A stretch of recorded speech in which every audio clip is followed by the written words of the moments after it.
Hello, it's Jerry Cates here, and it is day, I gotta cheat, 18 of 90 of my 90-day challenge. And right now I'm doing a series of false identities from Identity Transformation Matrix. And these are the false identities that keep us disconnected from being our fulfilled self, from being connected to ourself. If I'm in this false identity that I'm not enough, I have certain behaviors, and there's a certain amount of responsibility I have to change it. How it was put to me in Feminine Power, Claire said this. So imagine something like this anyway. Imagine you're being victimized. Think of a time you were victimized in your life. And if you felt like it was coming from all directions, and you felt persecuted or put down, or whatever all those feelings are or were. See a big circle. And in that circle, cut out 5%, a 5% pie of 100%, right? So it's just this little sliver. And stand in that space and be responsible for that 5%. Stand in your power in that 5%. All that other stuff is still out there, but you got 5% that is your responsibility. Now, when you're standing really firm in that 5%, I want you to close your eyes and expand that to 100% of that 5%, really amplifying it in that 5% to 100% of it. That can be very empowering when you look at it that way. So with these tools, my intention is to give you some insights, and so you'll notice certain behaviors and how dysfunctional that can be, right? But understanding that these behaviors have gifts in them, and we can turn it around. Like, for instance, today we're talking about I don't matter. Now that's different than I'm not enough, or I'm not lovable. I don't matter. Let me get my note here. So it's different than I'm not enough or I'm not lovable. It focuses on the fear of rejection and the constant feeling that you have to change yourself to be accepted and valued by others. So if that's you, listen up. We've got some valuable tools here. Do you feel like you have to change yourself, like you have to be a chameleon for others to accept you? You know, right? Because we said that this is a fear of rejection. I don't matter. I don't matter is the one we're doing. So it's a fear.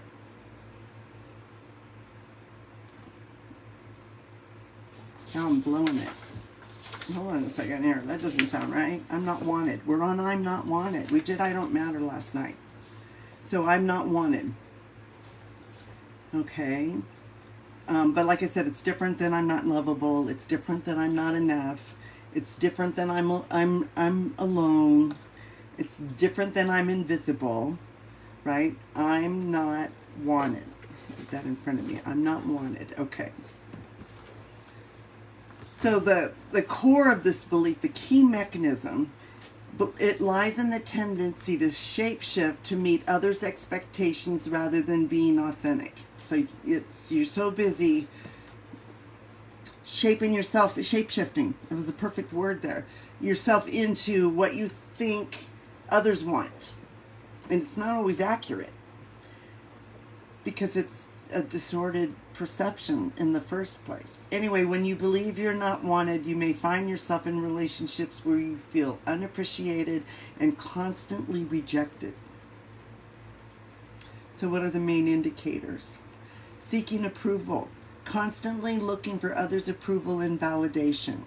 If that's you, let's just take a look at it. Excuse me. Okay, so seeking approval, feeling rejected, experiencing frequent rejection in personal and professional relationships.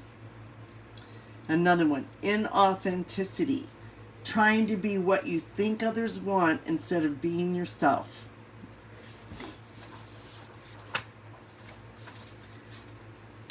And to break now, let's talk about how to break free from this belief. But actually, let me make sure, because there's some good ones in the book.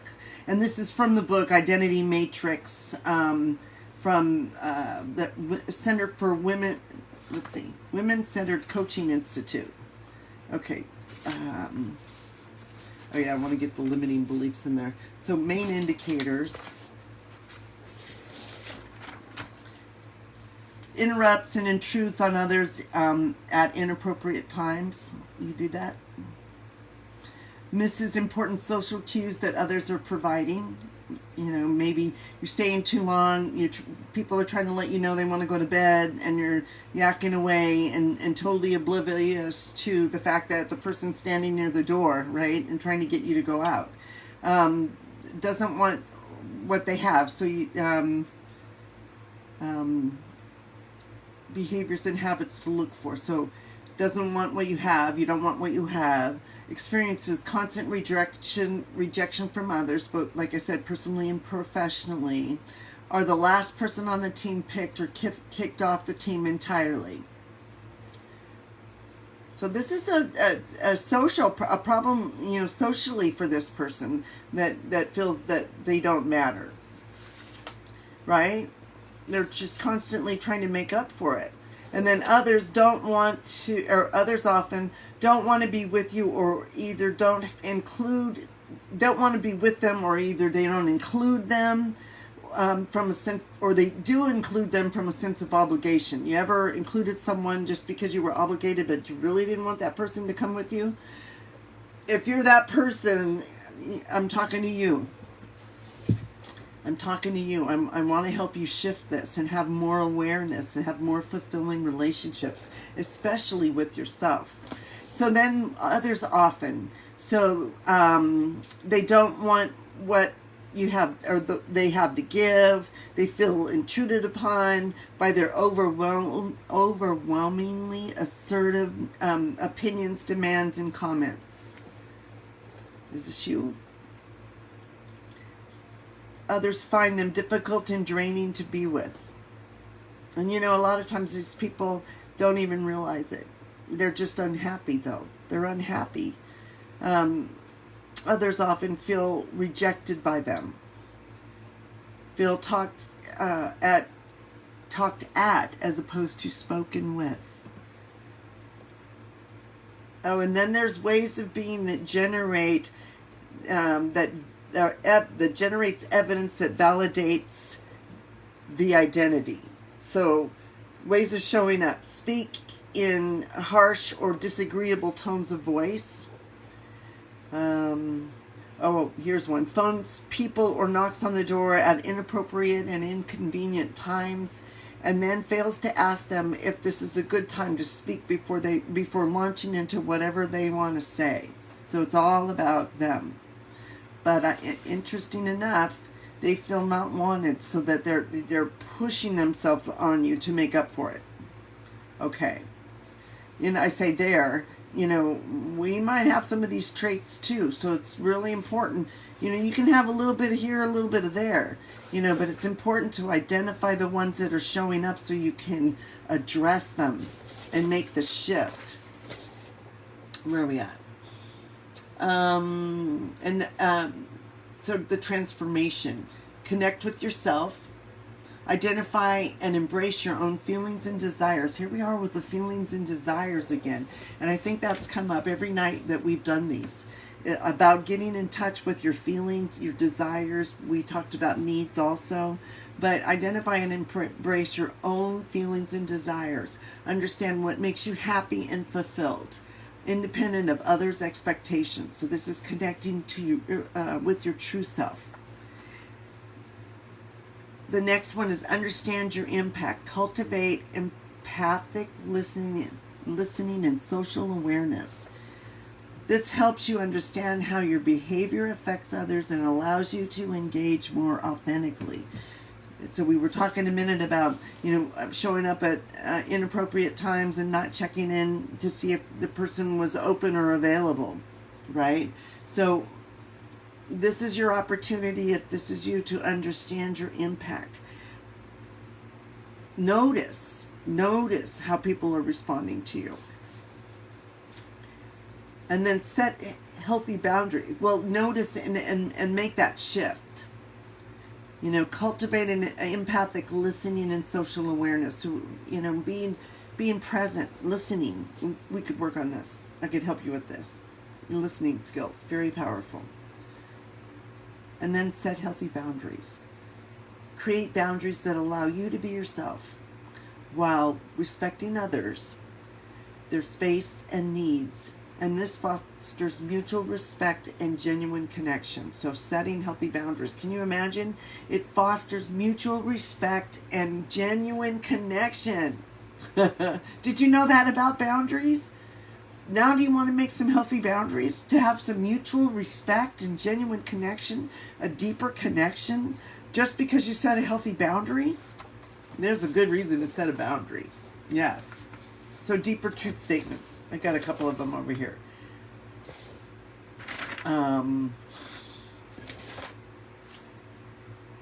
Sure I do.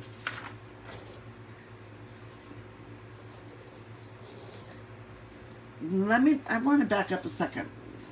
It's kind of out of order, but I don't want to miss how these might show up in your own mind. Like limiting beliefs about yourself and others and life. I won't be loved for who I am. That's the limiting belief that these people are running around with, okay? Or you are if you have this, I'm not wanted. I have to be someone else to get love. And we've kind of been saying that, shape-shifting, right? And then others don't want me. Rather, they just want my body, my money, my status, or what I can do for them. See, so if you're coming from this place, what kind of people are you attracting? You know, if you have this belief. And life, the world is cold, uncaring, and a rejecting place. And so going back to turning that around, connecting with yourself, understand your impact, and set healthy boundaries. Now the deeper truth statements. I am loved, welcomed, and wanted by all of life. I am loved, welcomed, and wanted by all of life. My very existence is divinely ordered. I am meant to be here. Who I am is valuable and a unique gift to the world. I possess gifts and talents that are profoundly necessary to the well-being of all. Just imagine being in that space. I intuitively know how to ask for what I need and desire in ways that inspire others to fulfill them. How about you asking for what you need and desire and you receiving it?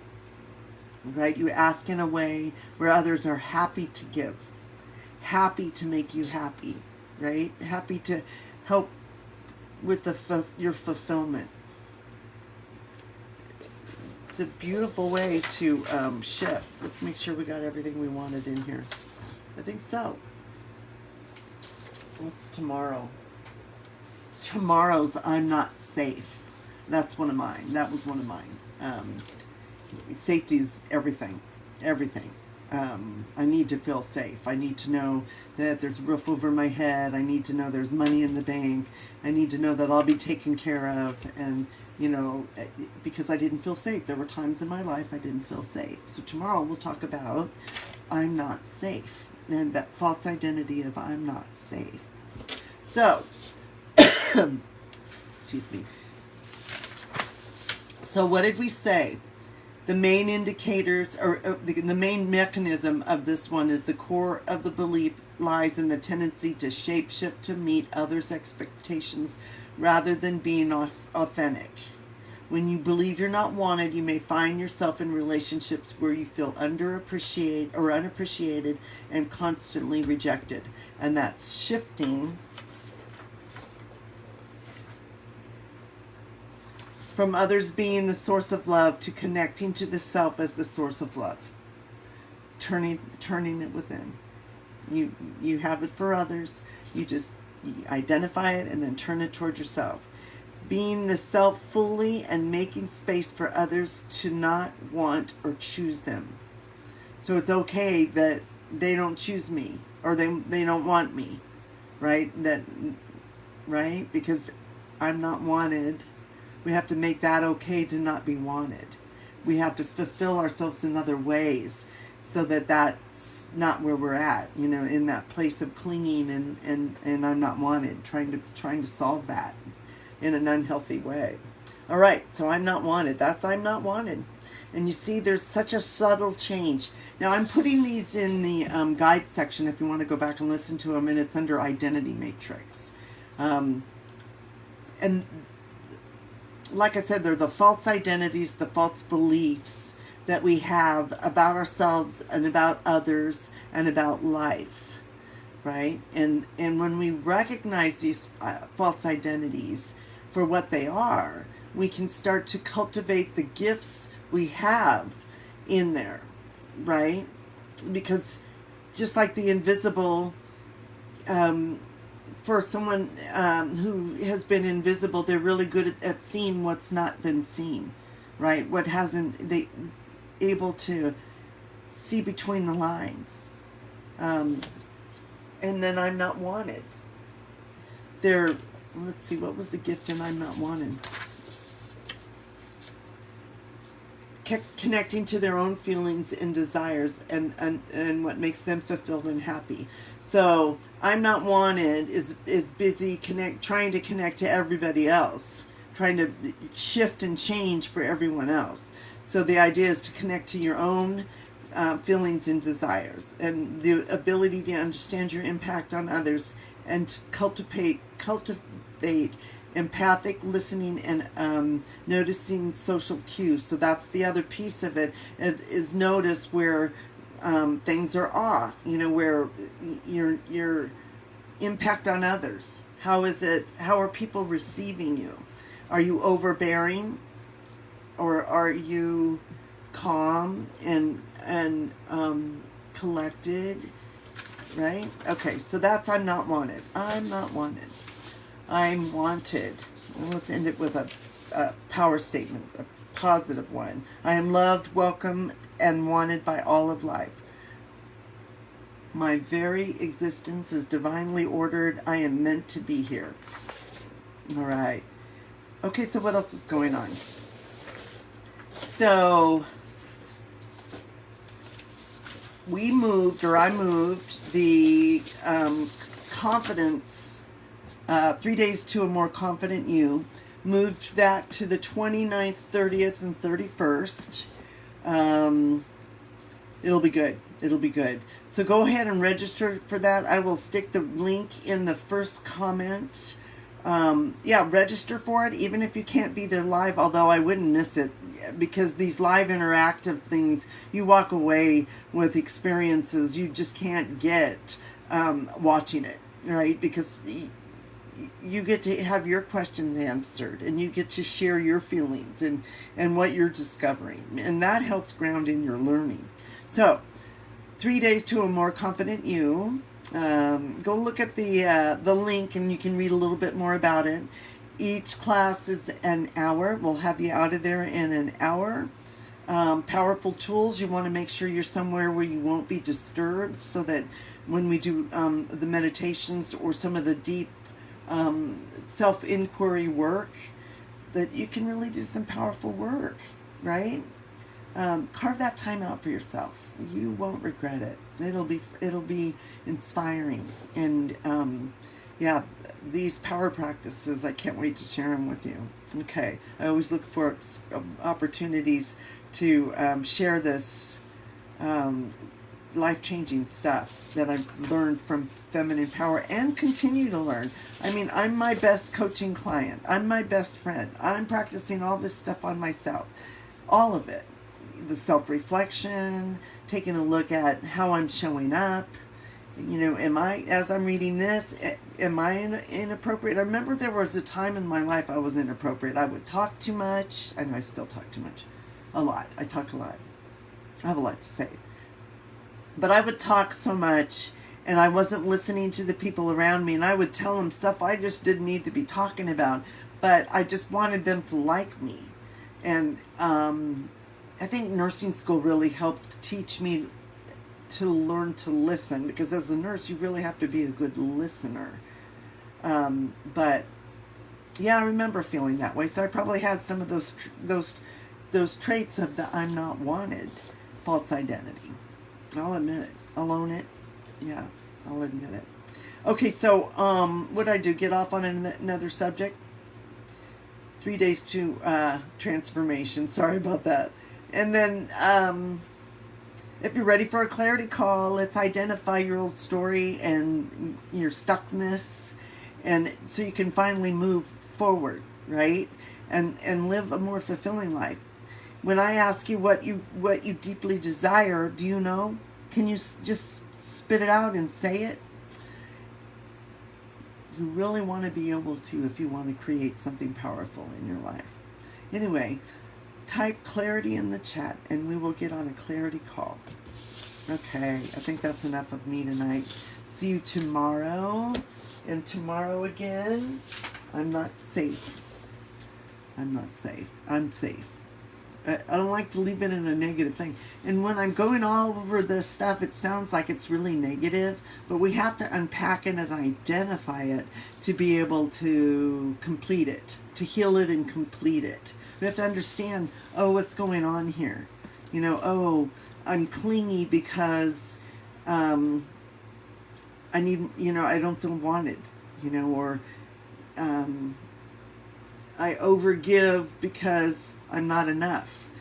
So when you can identify the trait that you're doing, you can start to do something about it, because that's the piece that's in the way, right? The I'm not enough, I'm invisible, and tomorrow I'm not safe. So I'm Jerry Cates, and I'm more than enough, and so are you. I'll see you tomorrow.